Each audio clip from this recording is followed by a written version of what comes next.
We are back. It's the charity stripe, the daily stripe right here, I believe, April 5th. Nikki Snacks Kreider, Alex Tossman, and Tassopoulos. Still missing Josh Fisher on the East Coast, but we got you covered. The Masters, one of our favorite things of the year. One of the best sporting events of the year. Yep. Coming up this weekend. Match play actually starts tomorrow. So we're going to kick it off by giving you who our teams are for our Masters pool, at least my teams. You're a day of guy. Yeah. You give your team, and I will. Maybe I'll rip it from you. No, so to break it down, we're in a fun Masters pool we do every year. Thousands of people join it. It's a great cause for charity. But basically, you pick one guy in the top 10. You pick two guys in the top 11 through 30, or 31, I believe. Yeah, to 30. Then you pick one guy from 31 to 50, and then 50 on. So 5 guys total. And if you make more than one team, and that's by WGR, the World Golf Rankings. Correct. Yeah. And if you make more than one team, you can't double up on a player. So that's if you make basically 3 teams, you got to pick 15 different players. Okay. So give me one of your teams, the team that you put together that you think has the best chance. So I did 2 different teams. Okay. So right. One team I did was more of like wild cards. Okay. That I think that like not a lot of people picked, but I have faith in. So that could work in your favor if you're one of the people that have a lot of the outliers, right? So that's the team that's more of like a wild card that I'm taking flyers on. And then there's one team that's just kind of stacked with powerhouses. So I'll start with the powerhouse team. I called that one Team 2. So my top 10 ranked players is Rory McIlroy. He's the number 2 ranked player in the world right now. Yep. Behind our boy Scotty Scheffler, Hook 'em Horns, Texas. Scheffler won it last year. Yep. But it's really hard to repeat. Tiger Woods is the last one to do it, I believe. Rory has never won at the Masters. He's never won at the Masters. And look, it'd be the last major championship that he needs, and then he'd have all 4. Exactly. That, and he's been really vocal about the live golf guys who are all playing in this Masters tournament. So I think this could be like a really big, kick in the ass to them, slap in the face, like, look what I'm doing here. You're heavy into the narrative. The narrative of the PGA versus live. One of the big discussion points before you move on to the rest of your team is that a lot of the pairings, the initial pairings in match play starting tomorrow, the live guys have been put in bad pairings and in bad time slots. Yeah. Sure. Pretty why not? intentional, and yeah. Definitely. And especially because a lot of them have not been playing as much golf as some of these PGA guys. And because of that, I think Sure, but I think the expectation is that they are going to be either rusty or golf is one of those games where you have to play it as much as possible, and that is how you stay quote unquote in shape. I'm sure they still play like every weekend. Yeah, but it's different to be playing in a competitive environment like a major tournament or a non-major tournament, and just to have that pressure on week in, week out. Right. So Rory's my first guy. In the top 10. Moving on to my 2 guys who are in the 11 to 30 range. Got it. Jordan Spieth. Okay. Former Masters winner. He's been having a good year. Yep. Bounce back year. Always plays the course well. Ranks 16th. Okay. In the world right now. And then Colin Morikawa, ranked 11th. I feel like that's a guy who you're getting on your second tier of players that probably should be in the first tier. Right? He's not playing. He's not playing too well right now, but he, from a skill standpoint, yeah, absolutely. I agree with you. I like the value there because typically he is a top 10 golfer. And he's also won a lot of different majors, and this is one that he's not won before. Yep. So, I like it. Young guy. Look, this is a really loaded field right now, and I think that kind of heightens everyone's abilities a little bit when they know the competition's super stiff this year. So I'm looking for the top guys who are known as the top golfers to have big weekends. Got it. So that's my 1, 2, and 3. Okay. And then I'm going with Keith Mitchell from the Go Dogs. 31 to 50 range. Is he a Georgia Bulldog? He is. Nice.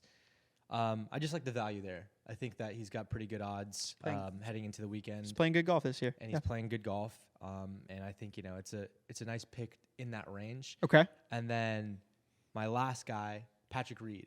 He's a live guy. So I wanted to throw one live guy. He has also won the Masters. And he has won the Masters. Yeah. So he knows the course. He also has pretty good odds. I think like better odds than some of the guys that are like in the top 30 Right. to win it all. And he's sitting there in the back, you know. Back 50. You got to look at like Yeah. like what the value is of that. He's the back 50, and you know that's because he's a live guy. I think it's a smart pick. It makes a lot of sense. Obviously, we talking about the live guys. Like he has one, so is DJ, right? Yeah. Well, And then teasing my other team ah, a little bit. okay, there.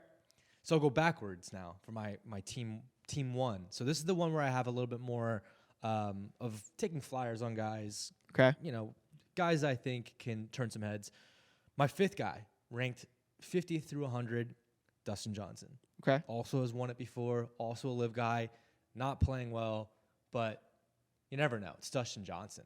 You Yeah. know? So gotta take a flower on him.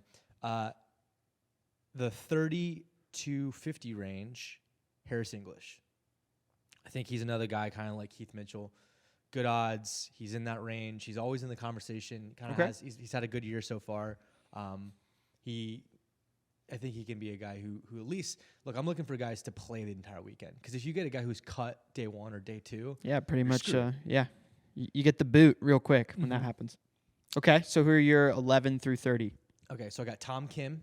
Okay, I'm in on the Koreans this year. all right. I think they're coming for the world. In the Hawaii tournament a couple weeks ago, I think it was a month ago, they were all showing out. Yeah, And you know, I think a lot of the Korean guys, whether it's Im or either Kim, I think that you know it's going to be good. And I think Tom Kim is probably one of the least picked Korean guys in the field. yeah. I mean, the expectation is that Sungjae Im will be the The highest performing South Korean, Yep, definitely. and you know, a Asian. guy that a lot of people Asian. Yeah, I know Got a lot of books out there have like by region or like by continent the best performer at the Masters. So whether it's Europe or North America or Asia, which would include, I think oftentimes they include Asia and Australia together. Oh, do they? Yeah, so Cam Smith would be in the mix. They definitely include India too. Right. There's some guys on the field too who are from India. And then my second guy in that tier is Keegan Bradley. Okay. He's had a great year. Yeah. So I think. Definitely. This is I mean that's the 4 flyers right there. Yep. And then we're talking about flyers. JT. This is a guy that I've been high on all year long, and I think he's due. And he's ranked in the back half of the top 10. He's ranked number 9, Victor Hovland. Okay. Yeah, I mean a guy who for the last 3 years has been either in that 11 to 30 range, or even for a minute he was in the 31 to 50. So, Right. but I think for me, like when I make these teams, obviously Rory's gonna get picked a lot, right, but every guy in the top 10 should be making the cut and should be finishing in the top 25, top 50 range, right? Playing good golf all weekend long. Now, I don't want to pick Scotty because everyone's going to pick Scotty, right? I don't want to pick John Rahm because everyone's picking John Rahm. I think those are probably the 2 most popular picks if I had to guess. Xander Schauffele's another one. my pushback is that I think a lot of people are heavily in on Rory winning his 4th major here. Yeah, well, I mean, that's because I think Rory's actually going to win it. That's why I put him on the other. Right. I would say I think he's probably outside of Scotty, because Scotty won it last year. Mm-hmm. Those 2 guys I would imagine are the 2 most bet on to win the Masters. So part of me is kind of getting a little bit of that feeling, that gut feeling where it's like, ooh, do I just go against the grain here? Because I think everyone's going to go heavy in on Rory, but I'm a big Rory fan. So like, I'm not going to be disappointed if he wins. I want him to win. I want him to wear that green jacket. Right. So you're kind of making that evaluation, like which side of it would you rather be on? Would you rather be on the side of rooting for the guy who just needs to get the green jacket and then he's got all 4 majors, and when he finally does it, you're the one that put him on your team, you're the one that bet on him? Right. That's fun. That's a fun thing to do. Like in 2019 when Tiger won, it wasn't fun to be like, no, Tiger's not going to be able to do it. Yeah. You wanted to be rooting You for wanna root him. for him. Yeah. So, okay. I see your logic. There is, our great partners at betonline.ag. Go to betonline, promo code BELIEVE, get 50% off on your first deposit. They have a couple interesting, like little prop type bets. There's one where you can bet on either Scheffler Rory, or Jon Rahm to win, and it's plus 201. Plus 201, and if like 201. Yeah. You put 100 down, you win $201. Like mine just do 200. I don't know. Yeah, weird odds, but I kind of like that though, because I think that they're 3 to win it. Yeah, it's either Scotty repeating, right? It's either Rory winning that fourth major that he needs, or Jon Rahm, who's in any given week the best golfer in the world. It's an enticing bet. Yeah, it is. It's just crazy because like this field is so deep. Like I said earlier, like there's so many guys who can win this, and there's that added, value that it's the Masters, it's Augusta. Also, like the weather conditions aren't the best. They're not great. It's gonna be soggy. Friday and Saturday specifically, there's gonna be rain. It's gonna be a little bit chillier than it normally is. So we'll see how that affects. I think that favors Rory, who's used to playing in situations like that. Hurts Tiger. Definitely hurts Tiger. Yeah, dealing with he's basically made up of nuts and bolts at this point. I know. I saw him at what's the one in town that? Oh, the Riviera. I saw him at the Riviera. Yeah, he's having moving around the course is tough for him. Yeah, and when it rains, obviously, that kind of heightens. Yeah. When you're put together with pins, it hurts. I was sad I didn't get to see him play at the Waste Management. Waste Management. He wasn't part of that one, but did you get to see Jon Rahm? Yeah, he's a beast. Yeah, he's such a beast. Okay, I like those teams. I like your team too, the favorite one more. Yeah, I mean that's the sexier one for sure. For sure. But I mean, if this team one pops off, like, yeah. Do you think of all the guys in the top 10 world golf rankings, you think they'll go 10 for 10 and all make the cut? No, probably not, because anomalies happen. And sure. It's a big field. I'll say like 8 out of 10 make the cut. Sure. Okay. I'll take that. Who do you think is going to choke? Do you want me to say who I think is going to choke? Yeah. I think Hovland could. Okay. He's having a good year. He is having a good year. I think that he typically plays this course pretty well. Mm-hmm. Zalatoris, maybe.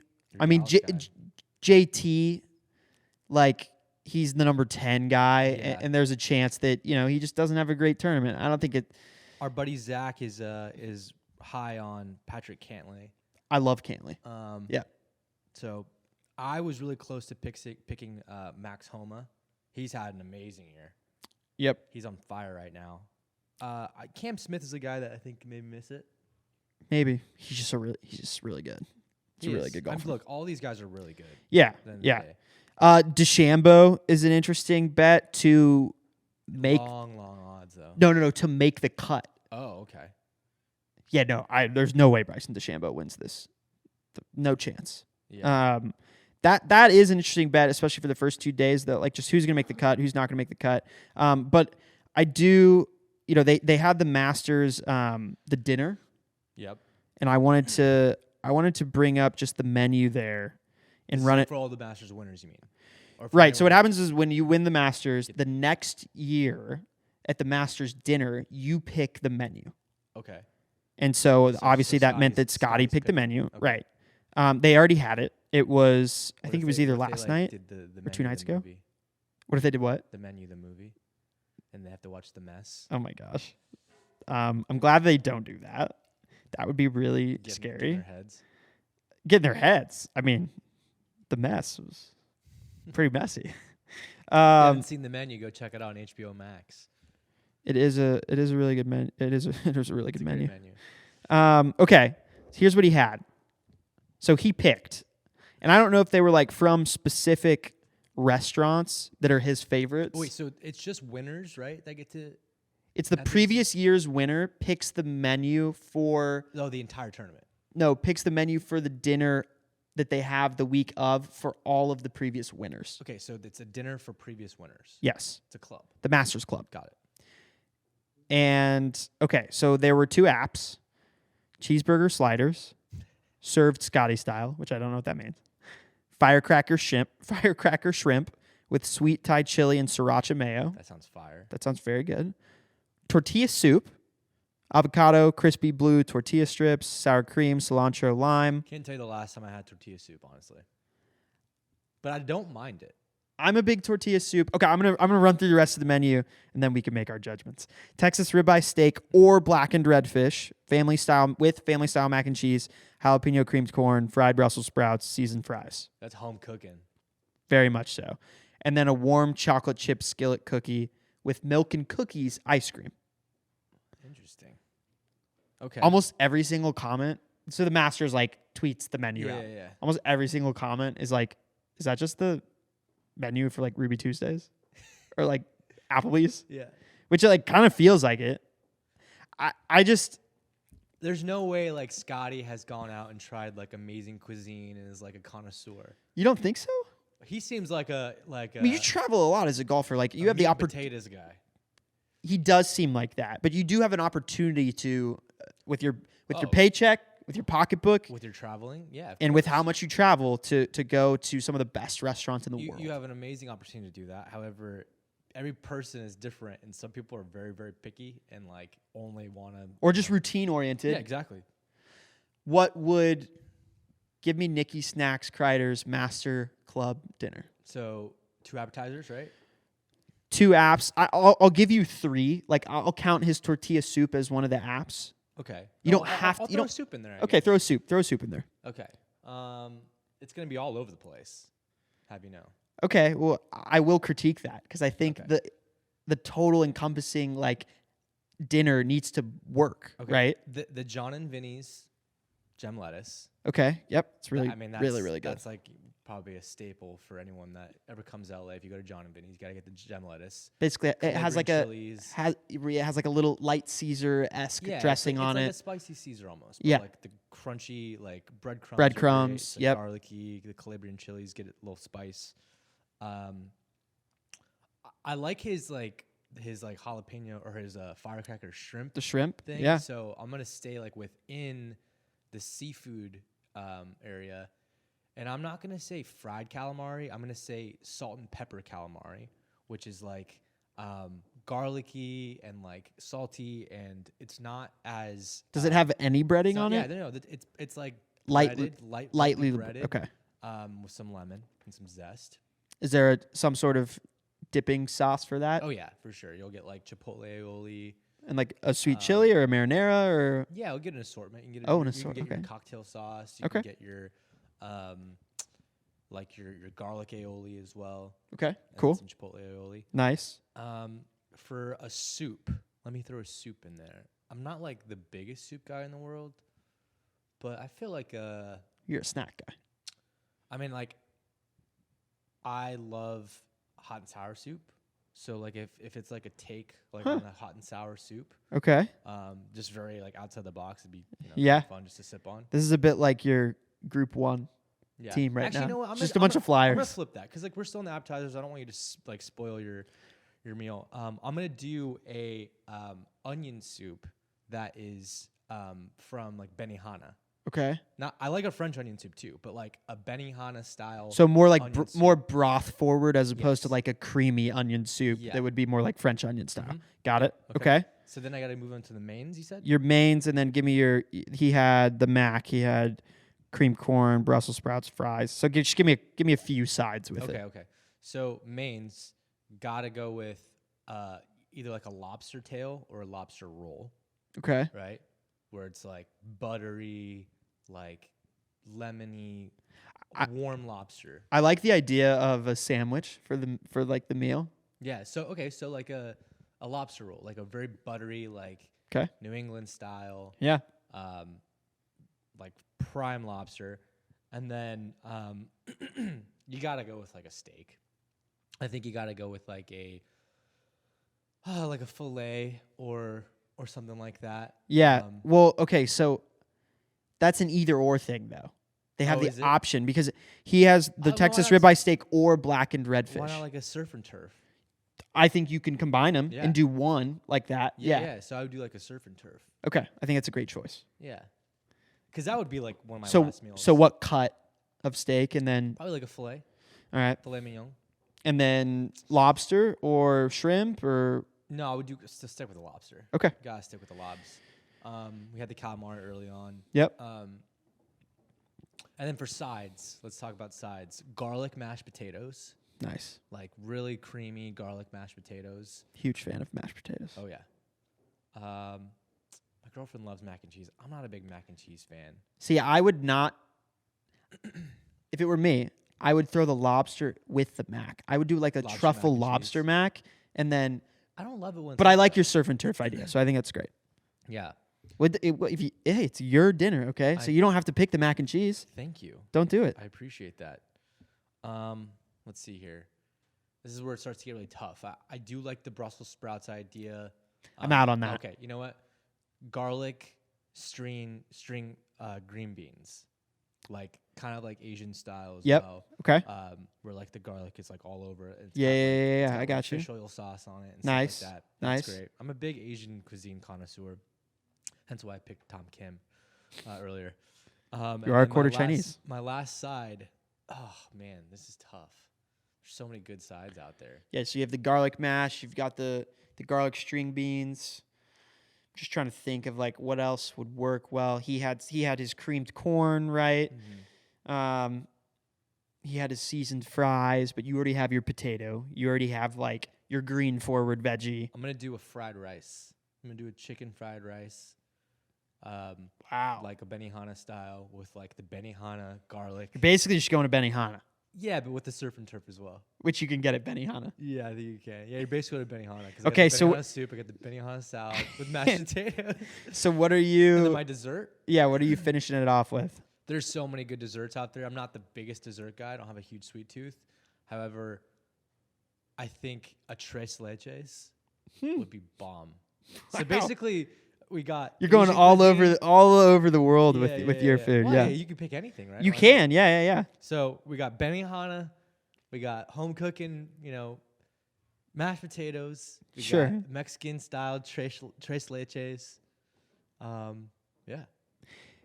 I do worry about your mains interfering so much with the stomach that by the time you get to the tres leches milk forward dessert, that you're just like you're toast. Like if you're trying to get out there on Thursday and play, you're gonna have a tough time. Yeah. You're gonna be slogging around the course. Yeah.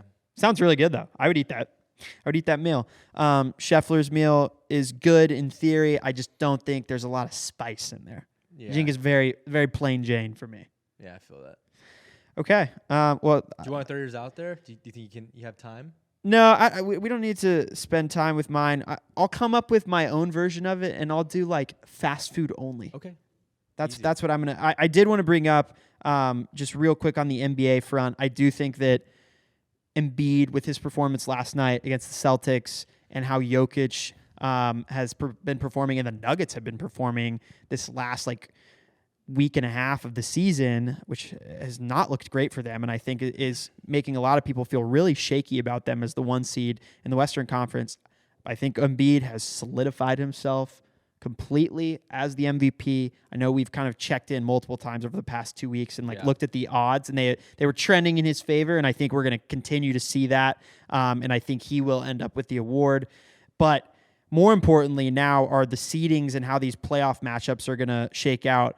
In the Eastern Conference, we already know that the Cavs and the Knicks are locked in at the 4 and 5 seeds and will be playing each other. Got it. So that's going to be really exciting.